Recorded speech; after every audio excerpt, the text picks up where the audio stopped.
Assalamualaikum warahmatullahi wabarakatuh. Saudara-saudara sekalian, terima kasih sudah hadir di tempat ini. Pertama, saya selaku ketua akan memimpin jalannya sidang ini. Di samping saya adalah wakil dari Jepang dan satu lagi yaitu wakil dari Indonesia. Saudara-saudara sekalian, kita berkumpul di gedung ini dalam rangka merumuskan sebuah landasan. Untuk itu, marilah kita buka sidang pertama ini dengan agenda membahas rumusan dasar negara. Selanjutnya, silakan saudara sekalian yang ingin menyumbangkan ide atau gagasan dalam perumusan dasar negara ini. Saya harap saudara sekalian ikut berpartisipasi menyampaikan gagasan untuk negara ini, agar negara ini tetap maju. Saya, Muhammad Yamin. Pertama-tama saya ingin mengucapkan terima kasih kepada hadirin sekalian yang telah memberikan saya kesempatan untuk menyampaikan argumentasi saya terkait gagasan untuk dasar negara kita. Menurut saya, landasan negara kita yang pertama adalah peri kemanusiaan, yang kedua peri kebangsaan, yang ketiga peri ketuhanan, yang keempat peri kerakyatan, yang kelima kesejahteraan rakyat. Itulah usulan dari saya. Terima kasih kepada perwakilan dan kepada hadirin semua. Terima kasih. Selanjutnya, silakan kepada anggota yang lainnya untuk menyampaikan gagasannya. Saya sebagai psikolog, di sini saya berterima kasih kepada ketua beserta wakilnya yang telah memberikan kesempatan saya untuk menyampaikan pendapat saya mengenai dasar negara. Adapun usulan yang dasar negara saya gagasi itu ada persatuan, kekeluargaan, keseimbangan lahir dan batin, musyawarah dan keadilan rakyat. Demikian gagasan dari saya dan semoga dapat dipertimbangkan. Terima kasih. Silakan anggota lain untuk menyampaikan gagasan tentang dasar negara. Assalamualaikum warahmatullahi wabarakatuh. Saudara-saudara sekalian, saya di sini setelah memikirkan semalaman, saya berpendapat bahwa dasar negara harus berdasarkan pada 1. Kebangsaan Indonesia, 2.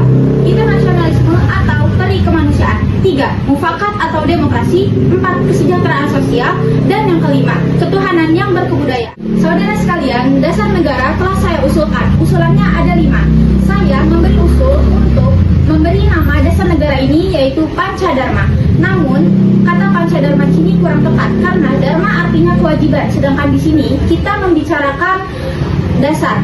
Jadi, setelah saya diberikan saran oleh teman saya, seorang ahli bahasa, saya memutuskan untuk memberikan nama dasar negara ini yaitu Pancasila. Panca artinya 5 dan juga sila artinya asas atau dasar. Disinilah kita dengan kelima dasar negara ini kita akan mendirikan bangsa Indonesia. Barangkali ada yang kurang setuju dengan pendapat saya bisa peras ini menjadi 3 yaitu trisila, sosio-nasionalisme, sosio-demokrat, dan juga ketuhanan. Namun jika masih ada yang kurang setuju juga, saya bisa peras lagi menjadi 1 yaitu sosio-nasionalisme. Apakah saudara sekalian ada yang kurang setuju dengan usulan? Bagaimana Pak Ketua, adakah usulan nama Pancasila atau trisila yang bisa diterima? Baiklah, ternyata para anggota sepakat untuk menyetujui pemberian nama dan nama dasar negara yang disampaikan oleh Pak Soekarno, yaitu Pancasila. Saya rasa usulan nama yang diberikan Pak Soekarno ada benar. Saya selaku perwakilan dari para anggota sidang oleh Pak Soekarno menyatakan setuju dengan nama Pancasila yang telah disampaikan. Hadirin, ada beberapa hal yang akan disampaikan oleh wakil Jepang, yaitu Ichiban. Ohayo gozaimasu. Selamat siang hadirin sekalian. Saya telah menyaksikan usulan yang telah disampaikan oleh para anggota sidang. Dan menurut saya pribadi, saya setuju dengan hasil nama tersebut. Yang selanjutnya akan dipertegas oleh ketua sidang. Sekian dari saya, kurang lebihnya mohon maaf. Arigatou gozaimasu. Terima kasih kepada Ichiban Ase yang telah menyampaikan sambutan sebagai perwakilan dari Jepang. Saudara-saudara sekalian, tadi kita sudah menyimak bagaimana pandangan tentang dasar negara yang telah disampaikan oleh Muhammad Yamin, Sutomo, dan Soekarno. Nama dasar negara pun sudah kita sepakati yaitu Pancasila. Namun, mengenai rumusan resmi dasar negara Pancasila akan dibahas lebih lanjut oleh Panitia 9. Demikian sidang pertama BPUPKI dengan agenda rumusan dasar negara kita akhiri sampai di sini. Setelah BPUPKI dibentuk pada 1 Maret 1945 dan dilantik pada 28 Mei 1945, kita harus melaksanakan tugas dengan baik. Benar kata Raditya, kita harus merumuskan hukum dasar negara dan juga dasar negara. Lagi pula, Jepang telah menjanjikan kemerdekaan pada 7 September 1944 dan juga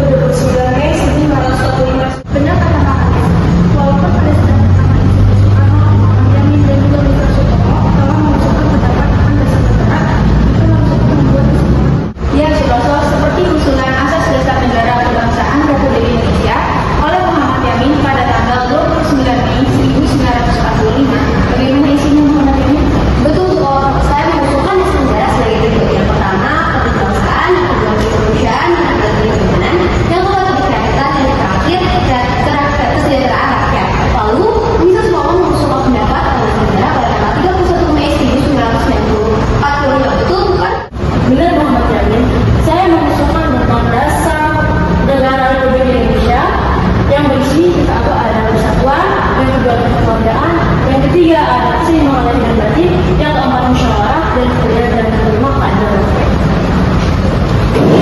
Sedangkan saya mengusulkan bahwa Pancasila isinya yang pertama ada nasionalisme, pari kebangsaan, yang kedua internasionalisme, pari kemanusiaan, yang ketiga mufakat dan demokrasi, yang keempat kesejahteraan sosial, dan yang kelima ketuhanan yang berbudaya.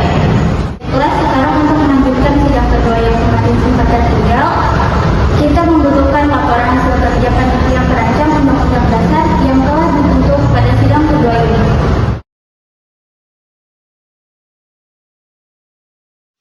Pada 15 Agustus 1945, di Laboratorium Bakteriologi Jakarta Pusat, diadakan pertemuan beberapa pemuda dan mahasiswa.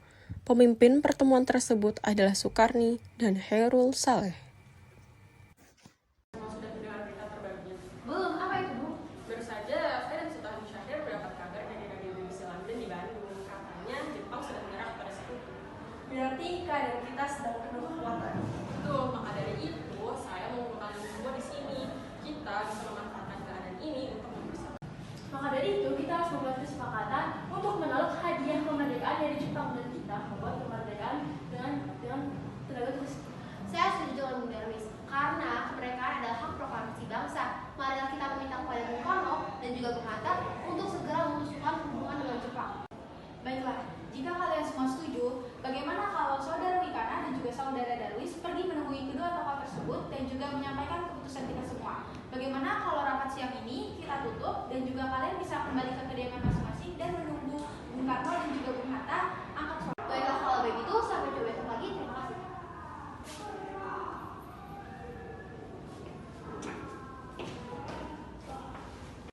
Wikana dan Darwis tiba di kediaman Soekarno di Jalan Pegangsaan Timur nomor 56 Jakarta sekitar pukul 21 waktu Indonesia bagian Barat. Keduanya menyampaikan hasil-hasil keputusan rapat. Pada pertemuan itu, datang beberapa tokoh nasionalis seperti Muhammad Hatta, Iwa Kusuma Sumantri, Samsi, Buntaran, Swidro, dan Ahmad Subarjo. Assalamualaikum. Waalaikumsalam. Ada apa gerangan kemarin? Mari masuk. Duduk.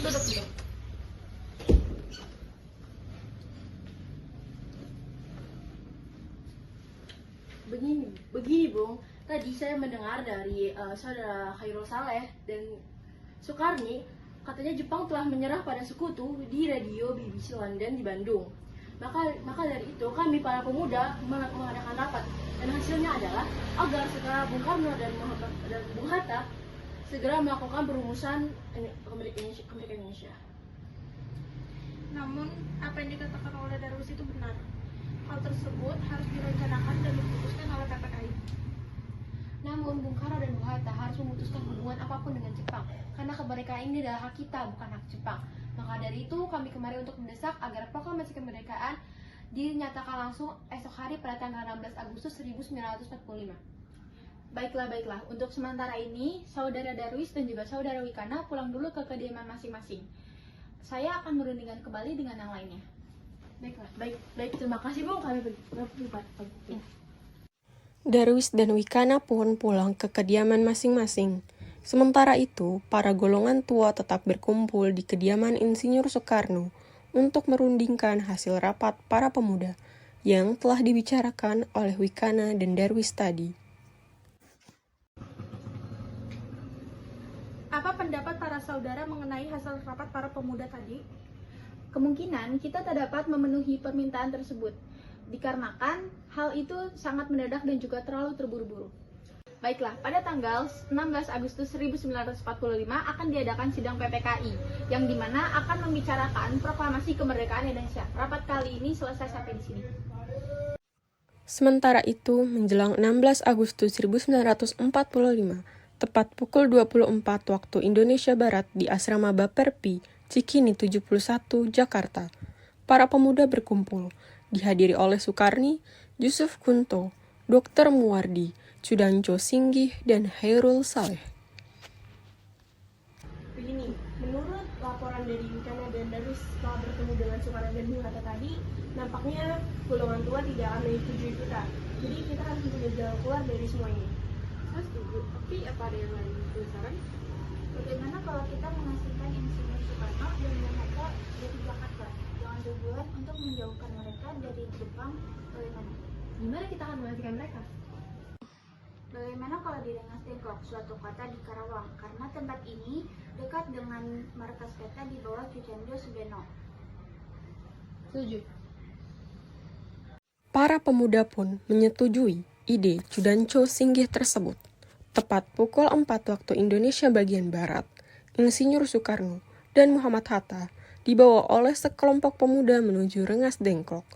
Rombongan ini berangkat dari kediaman Soekarno yang dikawal oleh pasukan peta di bawah pimpinan Chudancho Singgih. Ada apa nih? Ada apa nih? Ikut kami.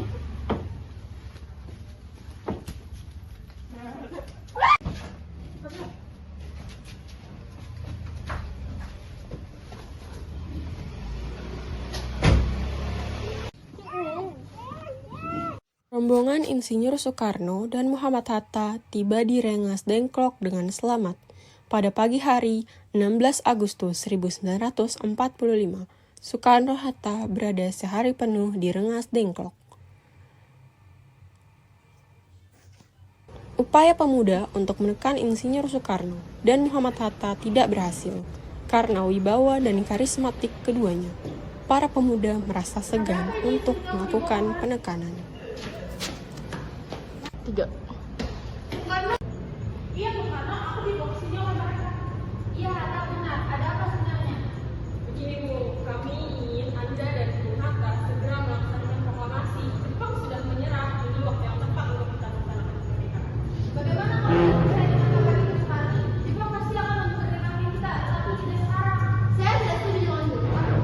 Karena menurut saya, Pak, Upaya pemuda untuk menekan Insinyur Soekarno dan Muhammad Hatta tidak berhasil karena wibawa dan karismatik keduanya.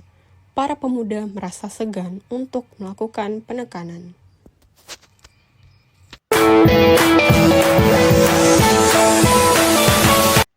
Soekarno mengadakan pembicaraan dengan Chudancho Singgih mengenai segeranya proklamasi dilaksanakan. Di Jakarta. begini, saya berjanji akan melakukan proklamasi kemerdekaan Indonesia secepatnya dengan segera setelah saya kembali ke Jakarta. Saya berjanji. Baiklah, kalau begitu saya akan cepat kembali ke Jakarta untuk menyampaikan rencana proklamasi kepada rekan-rekan dan panitia yang ada di Jakarta. Sebelumnya, terima kasih saudara Bung Karno. Di Jakarta. Bagaimana saudara Wicana? Apakah Anda setuju tentang proklamasi kemerdekaan dilaksanakan di Jakarta? Baiklah, saya setuju. Setelah ini, Yusuf Konto akan mengantarkan saudara dan sekretaris pribadi untuk ke Rengas Dengklok menemui Bung Karno dan Bung Hatta. Dan sepakatlah para golongan tua dan para pemuda bahwa proklamasi akan dilaksanakan di Jakarta. Semula, Soekarno menolak pelaksanaan proklamasi tersebut di Jakarta. Namun setelah Ahmad Subarjo memberikan jaminan, Soekarno menyatakan kesetujuannya. Diputuskan pada malam itu juga agar semua kembali ke Jakarta. Sekitar pukul 23 waktu Indonesia bagian Barat, rombongan dari Rengas Dengklok tiba di Jakarta. Ketika Insinyur Soekarno dan Muhammad Hatta datang ke rumah Laksamana Maeda, di sana sudah menanti BM Diah dan surat kabar Asia Raya, Semawon Bakri dari Jawa Kokokai, Sayute Melik, Iwa Kusuma Sumantri, dan para anggota PPKI.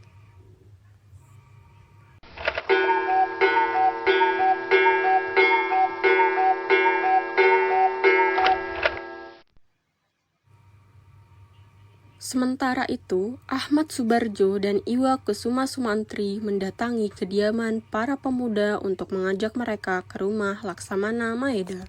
Assalamualaikum. Waalaikumsalam. Ada apa saudara Ahmad Subarjo dan Iwa datang kemari?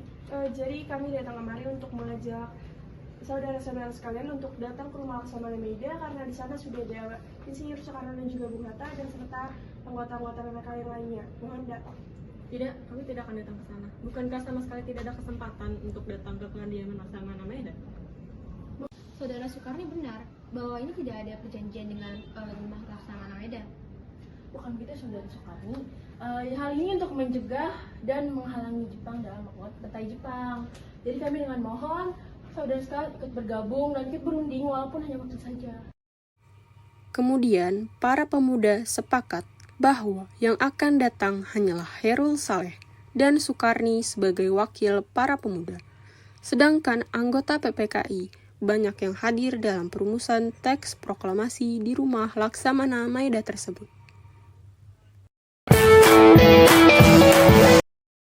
Pada 15 Agustus 1945, para pemuda yang mendesak golongan tua untuk segera memproklamasikan Indonesia gagal.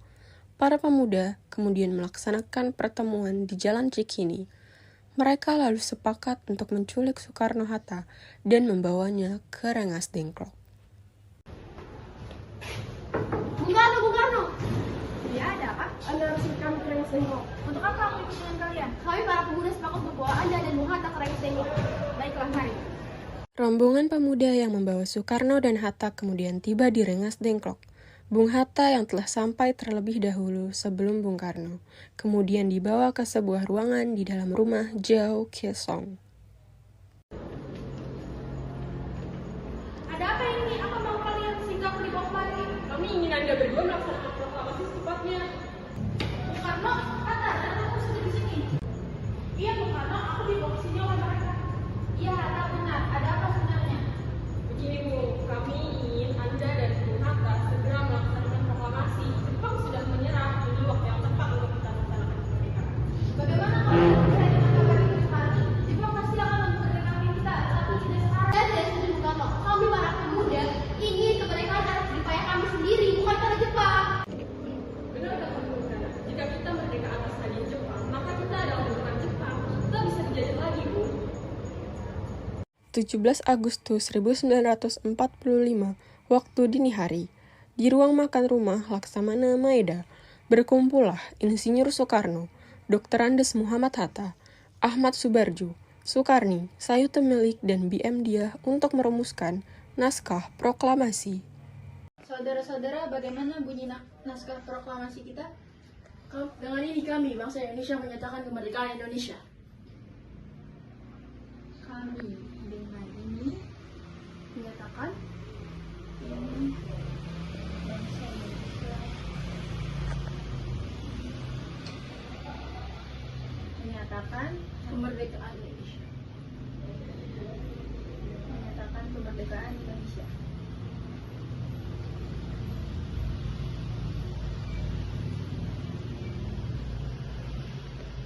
Baik, sudah saya tulis. Lanjutannya, hal-hal mengenai perpindahan kekuasaan telah dilaksanakan dengan cara sesama dengan dalam tempo yang singkat.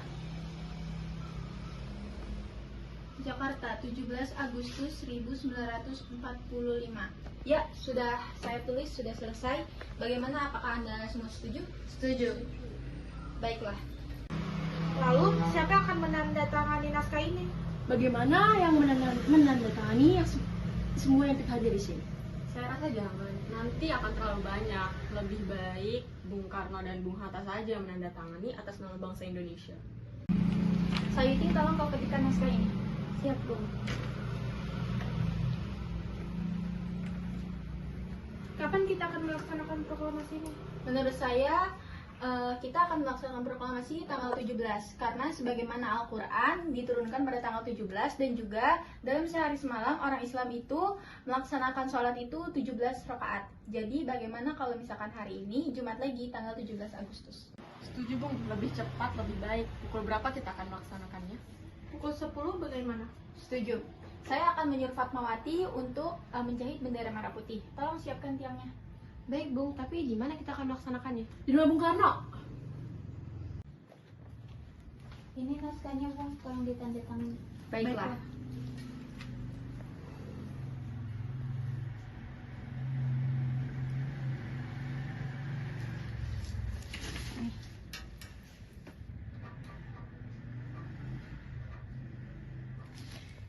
Dia, tolong perbanyak naskah ini dan sebarkan ke seluruh Indonesia ya.